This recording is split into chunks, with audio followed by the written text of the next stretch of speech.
Hi hello నమస్తే, welcome back to Uma's kitchen. ఈరోజు వీడియోలో మినప సున్నుండల్ని ఎలా సింపుల్గా చేసుకోవాలో చూద్దాం. ఇక లేట్ చేయకుండా వీడియోలోకి వెళ్ళిపోదాం.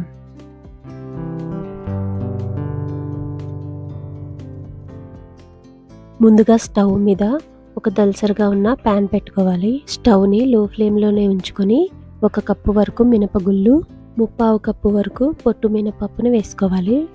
ఇంకొక 1/4 కప్పు కూడా మినపగుళ్ళు కూడా వేసుకొని లో ఫ్లేమ్లో వేయించుకోవాలి.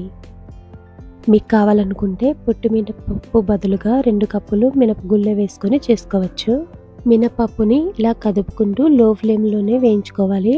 ఇలా మినపప్పు సగం వరకు వేగిన తర్వాత 2 టేబుల్ స్పూన్ల బియ్యాన్ని వేసుకొని లో ఫ్లేమ్లో వేయించుకోవాలి. ఇలా 2 కప్పుల మినపప్పుకి 2 టేబుల్ స్పూన్ల బియ్యం సరిపోతాయి. ఒకవేళ మినపప్పు ఎక్కువ తీసుకుంటే అప్పుడు బియ్యం కూడా క్వాంటిటీకి తగ్గట్టు ఎక్కువ తీసుకోవాలి. 5 నుంచి 6 నిమిషాలకి ఇలా లైట్గా కలర్ చేంజ్ అయ్యి మినపప్పు అనేది సువాసన వస్తుంది. అప్పటి వరకు వేయించుకొని స్టవ్ ఆఫ్ చేసుకొని వీటిని పూర్తిగా చల్లారనివ్వాలి. ఇలా పూర్తిగా చల్లారిన తర్వాత సగం వరకు మిక్సీ జార్లోకి వేసుకోవాలి. మినపప్పుని కోర్స్గా గ్రైండ్ చేసుకోవాలి.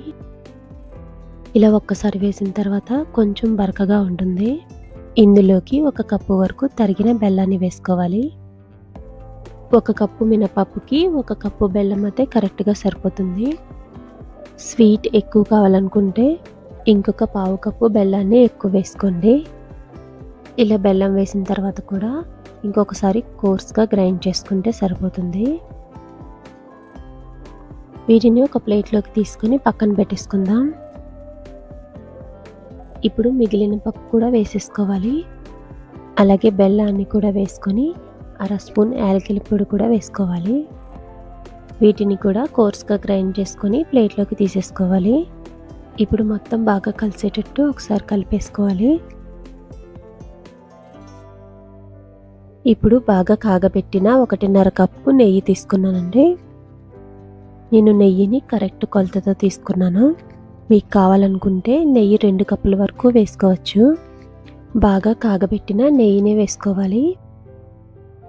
ఇలా నెయ్యి వేసిన తర్వాత ఒకసారి స్పూన్తో కలిపేసుకోవాలి మొత్తం కలిసేటట్టు. మరీ చల్లారిపోయే వరకు ఉండకుండా ఇలా గోరువెచ్చగా ఉన్నప్పుడే మొత్తం ఒకసారి కలిపేసుకోవాలి. నెయ్యిని మొత్తం ఒకసారి వేసుకోకుండా ఇలా కొంచెం కొంచెంగా చూసుకొని వేసుకోవాలి. ఇలా చేత్తో ఉండయ్యే వరకు నెయ్యిని వేసుకోవాలి. మనం వేసిన నెయ్యి గోరువెచ్చగా ఉండగానే ఇలా మినప సున్నుండల్ని చేసేసుకోవాలి. నేనైతే ఇక్కడ చిన్న సైజులో చేసుకున్నానండి. మీకు కావాలంటే కొంచెం పెద్ద సైజు కూడా చేసుకోవచ్చు. వేసిన నెయ్యి మొత్తం బాగా పిండికి పట్టేటట్టు ఒకసారి కలిపేసుకోవాలి. మినప సున్నుండలకి కొంచెం నెయ్యి ఎక్కువ పడుతుందండి, అప్పుడే టేస్ట్ కూడా బాగుంటుంది. చివర్లో పిండి కొంచెం పొడి పొడిగా ఉంది, మిగతా నెయ్యి కూడా వేసేసుకొని కలిపేసుకున్నాను. ఇదే విధంగా మిగతా సున్నుండలను కూడా చేసేసుకోవాలి. ఈ సున్నుండలు చాలా టేస్టీగా ఉంటాయండి. వీటిని మనం నెయ్యి బెల్లంతో చేస్తున్నాం కాబట్టి హెల్త్కి కూడా చాలా మంచిది. పిల్లలకి రోజుకి 1 ఇచ్చినా చాలండి. బయట కొనే స్నాక్స్ బదులు మనం ఇలా ఇంట్లోనే చాలా సింపుల్గా చేసుకోవచ్చు. అంతేనండి, చాలా సింపుల్గా చేసేసుకోవచ్చు. ఈ పండగకి మీరు కూడా ఇలా ట్రై చేసి చూడండి.